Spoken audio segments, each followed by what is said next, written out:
Hello everyone, welcome to Law of Assumption Coaching. Thank you so much for coming back here again and I hope you guys are doing awesome. Alright so आज एक बहुत ही interesting topic हम करने वाले हैं और मुझे लगता है कि बहुत सारे लोग ये क्वेश्चन पूछना चाहते थे क्योंकि काफ़ी सारे मैंने कमेंट्स तो पढ़े ही हैं इस चीज़ से रिलेटेड, प्लस आपके मन में ये सवाल 100% होगा अगर आपने सैट्स किया है तो which is stating into sleep. So आज का क्वेश्चन ये है कि अगर आप एक सीन जिसको कि आप कहते हैं ये सीन विश फुलफिलमेंट का सीन है, जब आप उससे रिलेटेड सैट्स कर रहे होते हैं तो क्या आपको सीन चेंज करते रहना चाहिए? Okay, I am pretty much sure काफ़ी लोगों के ये सवाल जो हैं वो सिमिलर काइंड के सवाल थे। इसका मैं आज आंसर देना चाहती हूँ और थोड़ा डिटेल में आंसर दूंगी मैं आपको ताकि आपको कॉन्सेप्चुअली चीज़ें क्लियर हो जाएं। ठीक है, देखिए जब भी आप सैट्स करते हैं तो सैट्स का मतलब ये है कि आप उस स्टेट में हैं जहाँ पर पहली बात तो आप अपने आप को क्रिएटर मानते हैं, दूसरी बात ये कि आप उस टाइमलाइन में अपने आप को देख रहे होते हैं जहाँ पर आप एंड रिजल्ट जो है वो एक्सपीरियंस कर रहे होते हैं। ठीक है, अब अगर एंड रिजल्ट को आज आपने डिफ़ाइन किया, सपोज करिए एक एसपी से रिलेटेड केस ले लेते हैं कि अगर किसी को ये चाहत है कि I want to marry my SP, now what is your end result, and outcome क्या होगा आपके इस डिज़ायर का? आउटकम ये होगा कि यू आर ऑलरेडी मैरिड, आप और शादीशुदा हो चुके हैं, आपकी शादी हो चुकी है। कुछ लोग इसको यहाँ पर भी कंफ्यूज हो जाते हैं कि शादी हो चुकी है हमें ये देखना है या शादी हो रही है हम उसको एंजॉय करें।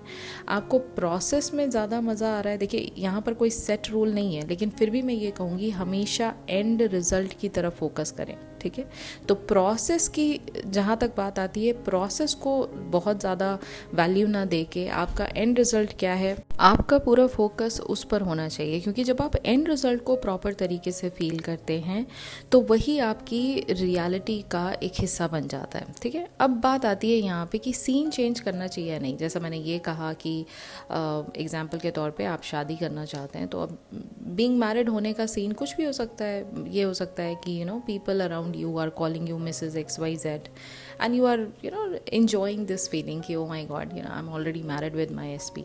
या आप देख सकते हैं कि आपके ही रूम में आफ्टर मैरिज की एक बड़ी सी पिक्चर लगी हुई है। आजकल होता है ना, कपल लोग पिक्चर्स के क्लिक करा के वो बेडरूम में लगा लेते हैं और वहाँ पर आप दोनों जो हैं वो एक दूसरे के साथ कोजी हैं। You are wearing the maybe आपने बिंदी लगा रखी है, मे बी आपने चूड़ा पहना हुआ है, मे बी कुछ ऐसा कर रखा है आपने जिससे ये पता चल रहा है कि आप दोनों मैरिड हैं। वो भी एक रिज़ल्ट है, वो इस तरह से हो गया। आप अपने सर्टिफिकेट्स पे देख सकते हैं कि ऑलरेडी मैरिड होने के बाद जब आपका नेम चेंज हो गया तो नेम चेंज हो गया सर्टिफिकेट पे, now you are married to XYZ person. इस तरह के सीन मैं एक एग्जांपल के तौर पे आपको बता रही हूँ। तो अब इन सारे सीन्स में से आपने सपोज करिए कोई एक सीन अपने हिसाब से बना लिया और वो सीन आपका फाइनल जो विश फुलफिलमेंट का सीन है वो आपने सेलेक्ट कर लिया। ठीक है, जो मैक्सिमम आपको फीलिंग्स दे रहा है वो आपने सेलेक्ट कर लिया। अब 2-4 दिन के बाद आपको ना बोर्डम फील होने लग जाता है, या आपको शायद अटैचमेंट तो बहुत ज़्यादा है इस डिज़ायर से, लेकिन इस सीन से अब इतना ज़्यादा अटैचमेंट नहीं रह गया है। बहुत ध्यान से सुनिएगा।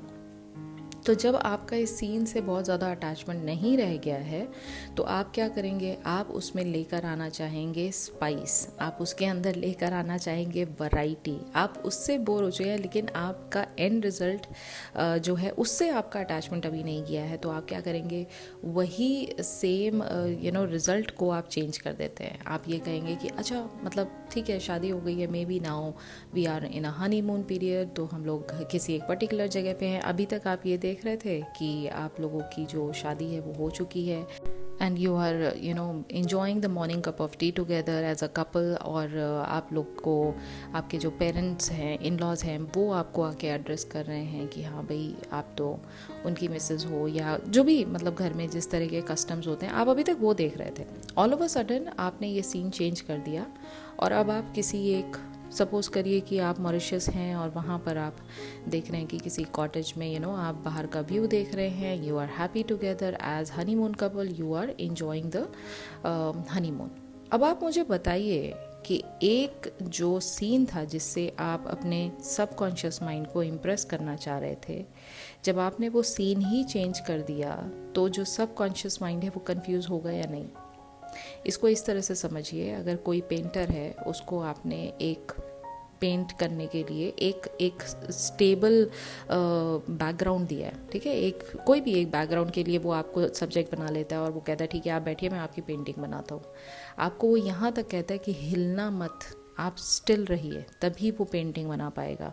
अब एकदम से आपने या तो पोस्चर चेंज कर लिया या अपनी जगह किसी और को बिठा दिया, 2-4 स्ट्रोक्स मारे उसने पेपर पे, और जब तक वो अभी फर्स्ट हाफ बना ही रहा था इतनी देर में आपने उठा के सब्जेक्ट चेंज कर दिया। अब आप मुझे बताइए उसकी पेंटिंग कैसे बनेगी? पेंटिंग बनेगी भी उसकी नहीं बनेगी। पेंटिंग ना बन के वो अजीब सी एक डिफरेंट सी चीज़ आपके सामने आ जाएगी। एंड दैट इज़ वाई आपके 3D में मिक्स्ड चीज़ें होने लग जाती हैं, ठीक है। जब भी आप इन चीज़ों को चेंज करते हैं आप देखेंगे आपकी 3D में भी जो मूवमेंट हो रहा है वो बड़ा मिक्स सा हो रहा है। कभी आपको लगेगा चीज़ें बहुत अच्छी चल रही हैं, कभी एकदम से अचानक से लगेगा अरे ये तो बहुत बड़ा सा चैलेंज आ गया, एक तो बहुत बड़ा सा नेगेटिव चीज़ हो गई, ये क्यों हो गया, अभी तक तो सब बहुत बढ़िया चल रहा था। क्योंकि आप you keep on changing the main result, जो मेन एंड गोल है उसको आप चेंज करते जा रहे हैं, ठीक है। तो इसीलिए बार बार ये कहा है स्टिक टू वन सीन। अगर आप एक सीन को स्टिक अराउंड करके उसी को बार बार इमेजिन करते हैं as a result of your desire, this is exactly what you are going to feel in your 3D। तो आपका फीलिंग का एक बिल्कुल परफेक्ट हो गया कि ये फीलिंग मुझे फील करना है, उसको आपने बार बार फील किया, सबकॉन्शियस माइंड समझ गया कि अच्छा ये चीज़ इनको चाहिए, इस पर्टिकुलर सीन में इनको ये फीलिंग आती है तो ये चीज़ तो चाहिए। प्लस आप सीन एक जैसा ही रख रहे हैं, तो जब आप एक ही सीन को बार बार लगातार देखते हैं तो जैसे वो मेमोरी बन जाता है आपकी। कोई जगह से आप निकलते हैं या कोई पर्टिकुलर पिक्चर को आप देखते हैं, जब उसको डेली आप देखते हैं तो आपकी मेमोरी बन जाता है ना, वो एक सीन जो है वो मेमोरी जैसा बन जाता है। तो आँख बंद करके भी आप उस पिक्चर को इमेजिन कर सकते हैं, मैं राइट और रॉन्ग? क्योंकि वो इतना ज़्यादा आपके डीप कोर माइंड में बैठ चुका है। एग्जैक्टली लाइक दैट आप सबकॉन्शियस माइंड को भी इम्प्रेस करते हैं उस एक सीन से, और वो आपकी बन जाता है मेमोरी। और उस मेमोरी को जब भी आप डे एफर्मेशंस करते हैं, जब भी आप 3D में इन चीज़ों को कर रहे होते हैं, आपको किसी चीज़ की चिंता नहीं होती है, because that is what is going to bring you point of saturation. अभी तक क्या है, जब बार बार इतनी ज़्यादा चीज़ें आप मल्टीपल लेवल पे करते रहेंगे तो आपका सैचुरेशन पॉइंट नहीं आ पाता है। लेकिन जब एक चीज़ से स्टिक अराउंड करेंगे तो सैचुरेशन पॉइंट भी आएगा। दिन में जब भी कोई चीज़ नेगेटिव होती है तो आप उसको फेस भी कर सकते हैं, क्योंकि इंटरनल माइंड में एक मेमोरी है जो आपने 100% मान लिया है कि ये मेमोरी मेरी एक्चुअल फाइनल रिजल्ट है, और ये फाइनल रिजल्ट मैं बार बार देख रही हूँ। तो मैं 3D में क्यों फोकस करूँगी? क्योंकि मेरा सेटिस्फैक्शन, मेरी फीलिंग्स, मेरा एंड रिजल्ट सब तो मैंने देख लिया है। तो अब मुझे अब मुझे 3D में फेस करने की किसी चीज़ को क्या ज़रूरत है? यहाँ आपको इस बात की गहराई को समझना है। एंड दैट इज़ वाई आपको ये सजेस्ट किया जाता है कि जब भी किसी भी डिज़ायर को आप मैनिफेस्ट करें, 100% क्लैरिटी के साथ चीज़ों का एंड सीन जो है वो बनाएं। अगर आप क्लैरिटी इन योर गोल नहीं रखते हैं, आप बार बार उस चीज़ में मिक्स हो जाते हैं या कोई और दूसरी चीज़ मिक्स कर देते हैं, चाहे वो चेंज ऑफ सीन ही क्यों ना हो, वो चीज़ आपको एंड गोल तक नहीं पहुंचा पाएगी। It is going to be a little difficult for subconscious mind to understand what exactly you want. Okay, so this is what I wanted to mention. और मुझे लगता है कि इस बात को आपने अच्छे से समझ लिया होगा कि क्यों एक सीन बहुत ज़्यादा ज़रूरी है। और वो एक सीन आप एक्सपेरिमेंट कर सकते हैं, ये भी मैं आपको टिप दे देती हूँ।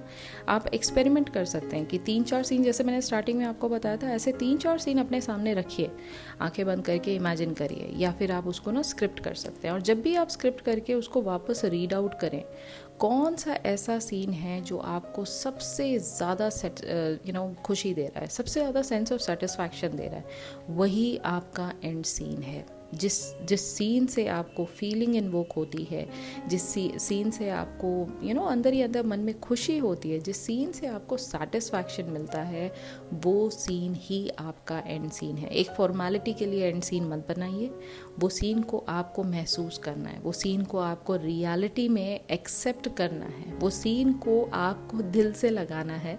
तो प्लीज़ उसके साथ कनेक्ट पहले होइए, और उस चीज़ के लिए आपको क्लैरिटी की बहुत ज़्यादा ज़रूरत है। प्लस मैंने जैसा कहा कि 3-4 चीज़ें आप एक साथ कर सकते हैं, और फिर एक सेलेक्ट करिए कि this is what is going to be my future, और वो सीन आपका एंड सीन बनेगा in your imaginal act first of all, जैसे आप 4D में उसको क्रिएट करते हैं एज अ क्रिएटर, और फिर वो अपने आप 3D में through the magic of your subconscious mind वो 3D में आएगा ही आएगा। ठीक है, सो आई थिंक ये पॉइंट को मैंने अच्छे से डिलीवर कर दिया आपके पास। तो अभी भी अगर आप ये प्रोसेस में है ना कि you keep on changing the scene, तो इसको आज ही स्टॉप कर दीजिए।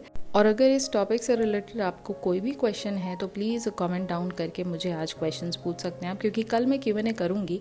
तो जो भी कल या परसों, हाँ 1-2 दिन में मैं आप पक्का Q&A करूँगी। तो जो भी आपके क्वेश्चंस हैं related to similar kind of situation, आप मुझसे पूछ सकते हैं। और अगर आज की वीडियो पसंद आई तो प्लीज़ लाइक ज़रूर करिएगा, और मुझे कमेंट करके बताइएगा कि आपके डाउट्स भी क्लियर हुए या नहीं।